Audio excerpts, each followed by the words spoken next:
Lately, we have been talking about personality disorders, and for the month of August, we're going to be talking about the clusters. There's cluster A, there's cluster B, and there's cluster C. And in each of these clusters are specific personality disorders that can really paint our lives, paint who we are, and can impact people around us, our children, our spouses, our family members, our co-workers, and even our friends and neighbors.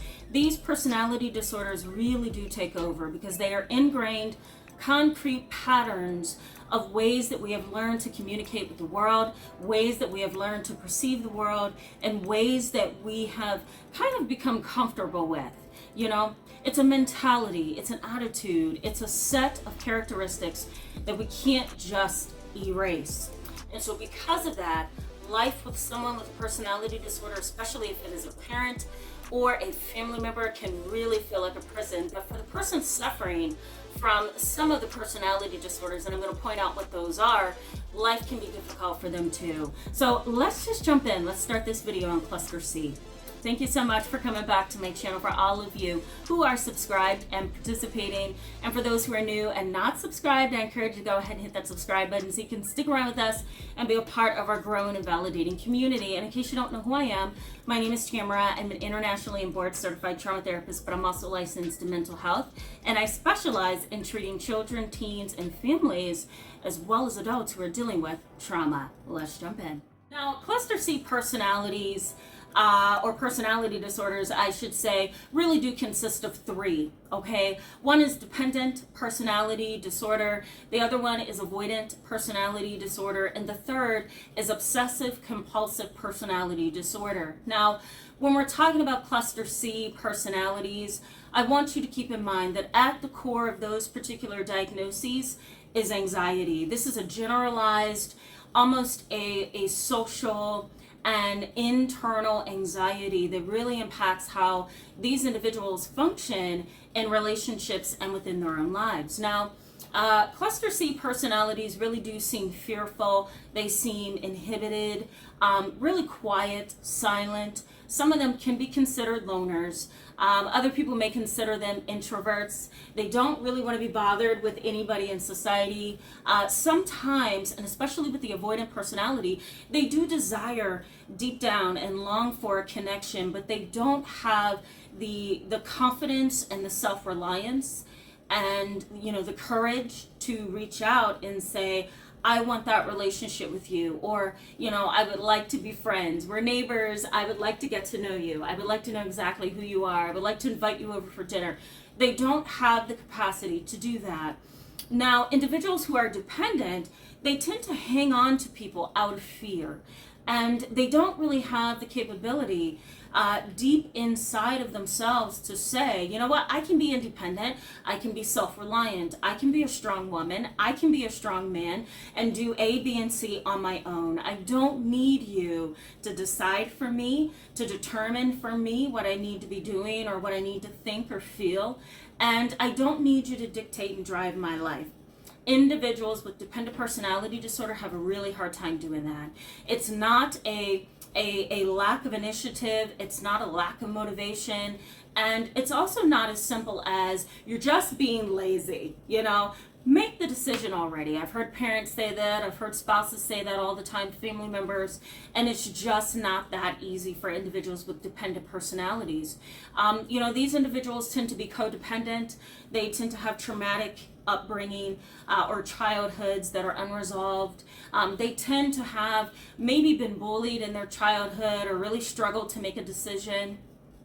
There may even be some circumstances, and I have at least one on my caseload right now, where, you know, the individual really has a hard time shifting and moving from one level to the next without the support and approval and validation of other people, because that person made a decision once, and that decision ended up being a costly one. And so now they're like, oh, no, I'm not going to make any more decisions. So that can happen as well.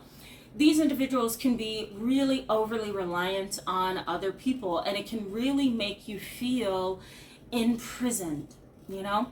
Individuals with obsessive compulsive personality disorder, you know, they tend to be very rigid, perfectionistic, they can come across as narcissistic because they want things to be orderly. They have this fear of being disorganized. They can also turn into hoarders sometimes, but for the most part, they tend to be very structured and rigid, almost technical when it comes to cleanliness and schedules and, staying on task and staying organized and keeping things lined up. People with obsessive compulsive personality disorder really do have many of the same characteristics of those with OCD, obsessive compulsive disorder. But when you add the P, right, in between the C and the D, obsessive compulsive personality disorder, you add that P, that's when you get a pattern of behavior that's not going to change just because you medicate it, just because you show it that it is very irrational to be a certain way, and just because that individual is negatively impacting others' lives, it doesn't mean that that person's going to change. So when you get OCD and the P in the middle, personality, remember, a personality cannot change necessarily. They can learn new skills, they can learn new ways of thinking, but a personality is a set of characteristics that are concrete and inborn. I talk about that right up here in the first video. If you want to go back and check that out, just so that you can get some clear understanding of what I mean by personality disorder, because it can be a little bit confusing. OCD is more of a mental health, anxiety-based disorder, and obsessive compulsive personality disorder tends to be more of it's also an anxious kind of a disorder, but it's more of a personality. It's something that's rigid, it's firm, it's concrete, it's inborn.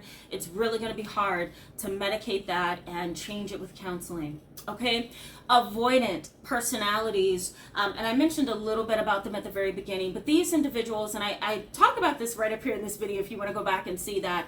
I have a little bit of a different angle in that video, and that's for a specific reason.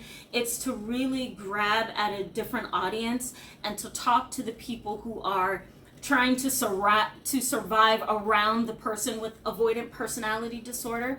So that video is a little different. But really, somebody with avoidant personality disorder, they really tend to struggle with opening up and communicating with people and just being honest about their feelings and saying, I need you in my life. I need help. I need assistance. I need guidance. I feel lost. I feel confused. I feel depressed. I want to die. They have a really hard time doing that because they are avoidant. They don't want to engage in that way because it's too risky. They rather protect their heart, protect their mind, protect their soul, and just keep moving forward. These people desire connection, but it's really hard for them to get that because of how they see life and because, how they have learned to think about others and relationships and how they have learned to kind of function within their own relationships, These individuals do withdraw, they do isolate, they can become suicidal, they can be really depressed and anxious because anxiety is at the foundation of this cluster C group of personality disorders. But, it doesn't mean that they don't want to connect because a lot of them do want to connect. It's just they don't know how. So that's an issue with the avoidant personality. Now, you may be wondering, how in the world do I live with this, right? If anxiety and fear is at the core of these personality disorders, then how do I live with this and what's likely to happen to me? Well, let's come from the angle of you are the child of somebody like this. So let's look at what's likely to happen to you. So you're likely to have an emotionally detached parent. It's really hard for these kind of parents to attach to their children, not necessarily because they don't want to. They can't.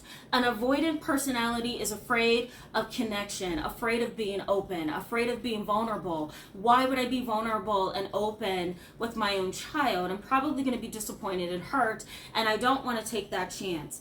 In the unlikely event that someone with an avoidant personality disorder becomes a parent, they can become emotionally detached. Right? They're avoidant in the first place. So they're most likely going to, suffer with some behaviors and thought patterns and feelings in that parent-child relationship. And having an emotionally detached parent is something that you're likely to experience. Now, if you have a dependent parent, you're likely to be the parentified child. So you're the one that the parent kind of depends on. You're going to be the mature one. You're going to be the structured one, the organized one. And you may even be the one who is the emotionally void person in that parent-child relationship, because you can't feel your emotions and you can't experience all the anger that you have inside. All you know you need to do in order to survive is to keep moving forward. And so, when that becomes your survival mechanism, you're not going to be able to feel your emotions.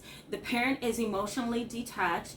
They are totally void of any ability to connect with you. You feel that, your parent isn't mean. You know that they aren't,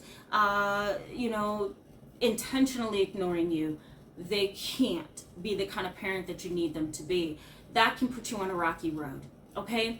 Even with obsessive compulsive personality disorder, right? You may feel like your parent is very robotic and technical, and they lack the ability to love you and to care and to connect and be empathic, right? You may feel like these particular parents are just rigid and straight to the point, vain, shallow, and focused on how they come across to the world.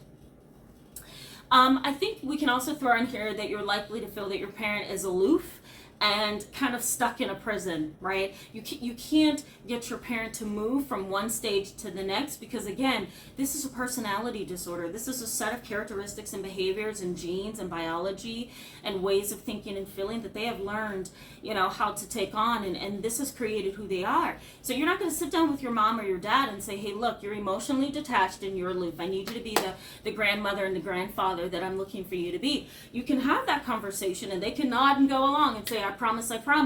And then when that moment comes, they're completely far removed from that very thing you need them to be a part of. So it is like trying to get that person to step outside of a prison, and it can feel very frustrating and imprisoning to you. I think it's also important for me to highlight that you're going to get, if you have a parent who has a cluster C personality disorder, somebody who's very indecisive, and you can't seem to encourage them to do the most simplest things, like leave that abusive marriage, leave dad, leave mom. They're no good for you. They're very indecisive about whether to leave or not. They may even depend on you to give them tips on how to make their marriage survive or their relationship. They may also be very indecisive about simple things like quitting a job and moving across the state, or staying in a home that you grew up in and you really want to keep within the family, or being able to make financial decisions on their own and not calling on you every time they have a problem, right? So this kind of parent can be a huge burden to you if you are struggling with a parent who has a cluster C personality. It can also turn traumatic in the event that you have a very indecisive, emotionally detached, and aloof parent who is in an abusive relationship, or who is doing something very bad, like abusing drugs or prostituting, right? So, these are issues that I think a lot of people fail to recognize, and there's not a lot of videos online or articles that talks about this. But if you are the child of somebody with a cluster C personality disorder, these are the things that you're likely to experience. It's very frightening and destabilizing, and it takes a lot to live a life with a parent like this. Thank you so much for being with me in today's video. If this video includes you, or you feel like you have a parent like this, let me know in the comment section below. Feel free to share your story. And I usually approve every comment, but if it feels too personal and I think it might reveal too much information, I probably won't approve of it, but I have read it and I will try to respond. Thank you so much for being with me. I'll see you in the next video. Bye-bye.